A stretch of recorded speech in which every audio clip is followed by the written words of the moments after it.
Welcome, everyone. It is a pleasure to be co-hosting today. Innovate Finance is an independent, non-for-profit members association that focuses on FinTech. And FinTech is the amorphous mass of two-people startups to institutions. We have just under 300 members, and happy to include Barclays and many of the companies here that are speaking as part of the membership. And so in representing members, we do a lot of lobbying here in the UK, policy lobbying, a lot of events that help the community focus on collaboration, open collaboration, and a lot of media trying to tell a FinTech narrative. I have the opportunity quite often of addressing groups and working with executives from two-people startups to institutions. So it's a delight for me to introduce our first speaker and our keynote speaker for the day, Ashok. And Ashok Vaswani is the CEO of Barclays. He's been there since 2010, and Barclays are an important part, I think, of the global FinTech narrative, in that one of the biggest trends that we witnessed here in the UK is a collaboration between institutions and innovators, quite often unlikely sort of bedfellows. And that really started here 2 or 3 years ago, and I think probably reached a critical mass last year. And it won't be lost on many of you that in addition to venture capital investment into FinTech, particularly in the retail space, institutions have started to really match that by doing cooperative points of collaboration, accelerators, those sort of things. And so I mention it in the context of Barclays, in that normally when people ask me, can you give me examples of where those collaborations are working, I mentioned Barclays Techstars. Barclays was a founding member of Innovate Finance, and when they announced their collaboration with Techstars, before I got involved with Innovate Finance, I thought we better pay attention to this. This is an institution that's partnering with what we would call a Y Combinator accelerator that encourages entrepreneurs to apply, to become part of a cohort, to go through a multi-week process with some money at the end of it to develop a proof of concept and pitch for your success, pitch for further funding, demonstrate that you can deliver some value. And in the model that Barclays runs with this, they don't take an equity participation. They're not investing in the startups at the end of it. That's Techstars' job. They've got their business managers engaged as part of this process to one, validate where solutions coming out of the accelerator will add value to Barclays customers and help change the business. But two, and as importantly, to educate not just the institution and the ecosystem, but to evolve a mature model of collaboration. And so, a point I'd mention, and probably the second, and now through RISE, they've got a number of cohorts all around the world in this program, but I think it was probably by the second or third cohort, I was pretty impressed because a lot of the smaller VCs were sitting around waiting for the results of the Barclays Techstars cohorts to get an idea of where they were going to invest, which was hugely capitally efficient. I mean, it started to create almost a vetting process where institutions were picking up talent quicker than a lot of the smart capital on the ground. And I just think that's an extraordinary development. So without further ado, I'll introduce Ashok. He's been with Barclays since 2010. He's over 20 years a financial services professional with JP Morgan, Citi.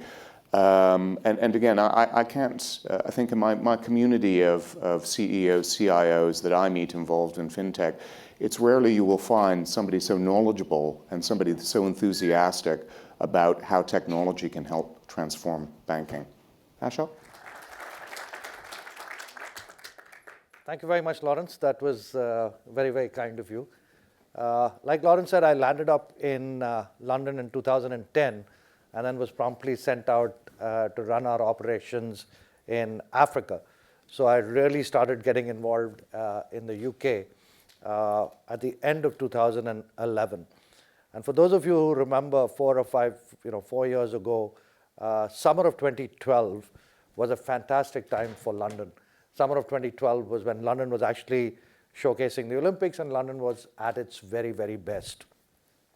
Summer of 2012 for us at Barclays was an exceedingly difficult time. That is the time when we went out and we said, look, there could be issues with LIBOR. And I personally thought, responsible for the retail bank, hey, what could this mean for me?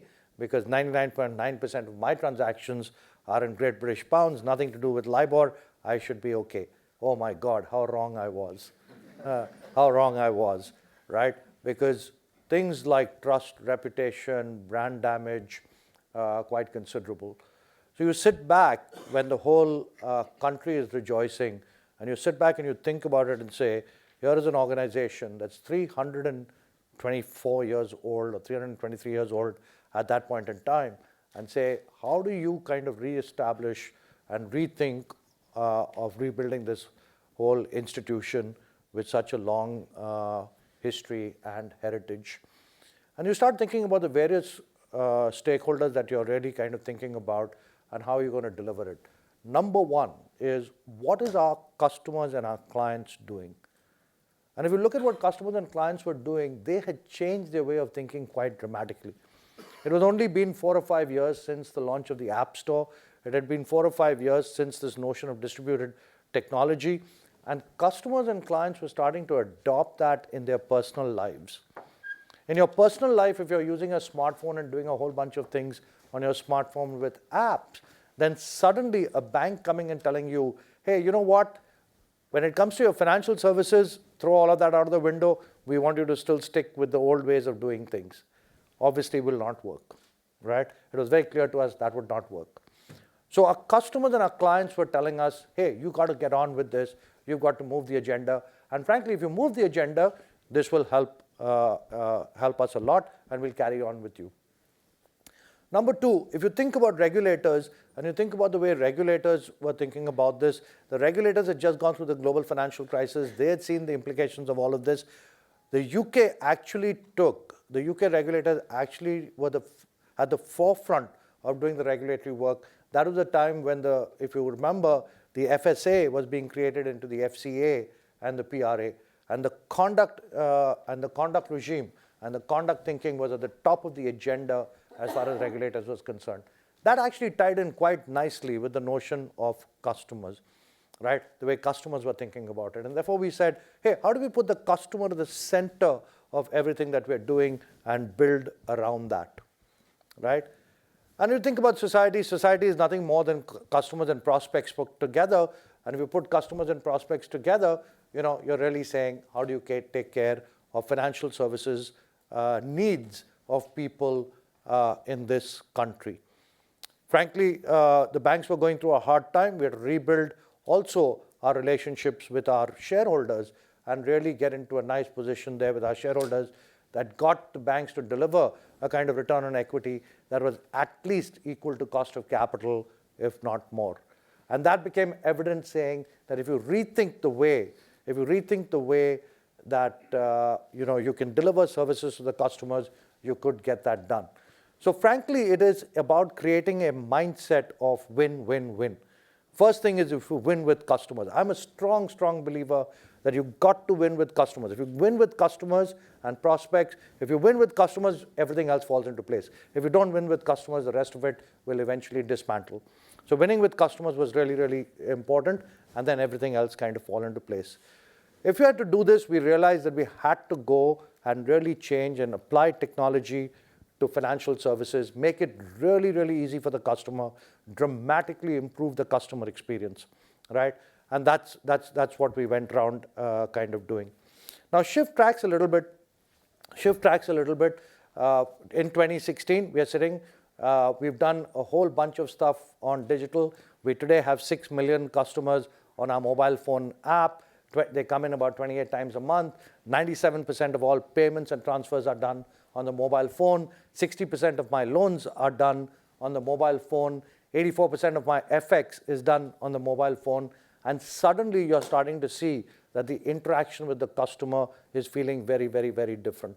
We've been very careful to support people who are a little afraid of the technology, who need that help through our Digital Eagle kind of program. We now have about 16,000 Digital Eagles, and I sincerely hope all of you have seen the advertising that we've done through our Digital Eagle program in our branches to really help and go.